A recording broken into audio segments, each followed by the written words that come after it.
crystals and crap. And while we are on the subject of you as your home, which in case you missed it is kind of the subject of this whole book, and feng shui and energy and shit, no number of dream catchers or crystals hung or bagwas of different colors sticky taped in your prosperity corner, or weird fish you hate stuffed like ugly gliding mouth gaping open turds in your aquarium, or little angel statues bought on QVC, or rocks of every size and shape and color and energetic composition are gonna do jack motherfucking shit unless they're there because you damn well love them and have placed them wherever they are with a light-hearted intent, rather than I gotta do this now or my life is going to hell attitude.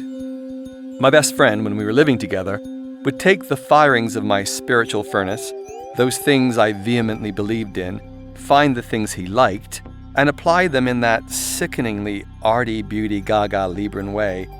with just the perfect balance of I believe and I'm not really convinced, in particular becoming fired up by the sheer awesomeness of dazzlingly expensive crystals, placed with additional expense around the place by a much heralded crystal expert, whose own place was a crowded apartment so jam-packed with stones that the impact was more crazy obsessed than just sheer let's give it a whirl beauty.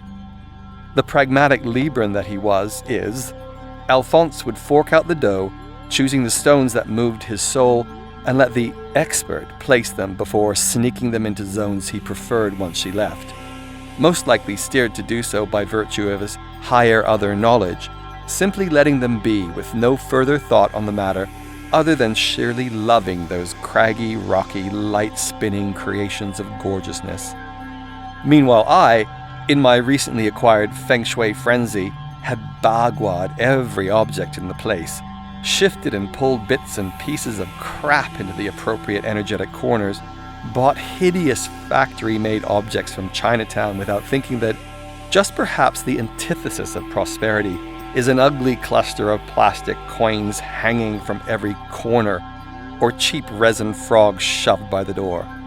Even the arty cool devices of my own creation were slung up like desperate posters in the face of the universe, screaming out, "Please help me, I'm a-going down." Needless to say, and I do concur that there might be just simple personal fate at play here, the lighter touch with the heavier layout of cash and true appreciation on Alphonse's part seemed to act like an unstoppable slipstream that pulled Alphonse to greater and greater heights, security and joy, while my heavy-handed sticking-to-the-rules acquisition of what was truly and simply ugly junk created just that, desperate, ugly junk in my life. Which is not to say I advocate forking out a lot of dough just to get you in the cosmic slipstream. Attitude, remember? It's all about the attitude. Meanwhile, it doesn't take much of a rocket scientist to figure out that the zillions of Chinese slinging all this shit up everywhere are not all billionaires, and that unless you really, really think they are uber groovy to look at, energetically speaking, a pukey bunch of synthetic flowers cannot possibly have the same delicious fairy dust as the real thing. And yes, I do believe that the almighty whatever did create things that can be ripped out of the earth and shoved in a vase in order to make your home look super sweet. Of course, it's up to you if you want the real thing or the reflection of ugly cheap stuff. We are what we eat, so to speak.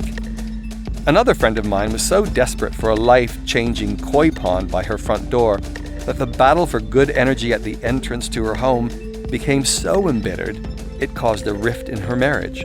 And the whole thing fell apart after a couple of years of squabbling for the right feng shui set piece.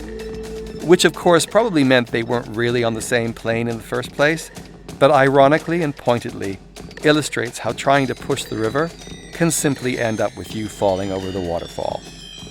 And the crazy crystal-stuffed apartment-dwelling expert? She was crushed by a massive weights machine at the gym. I kid you not. Which was, perhaps, a rather painful joke by the universe telling her to lighten her load.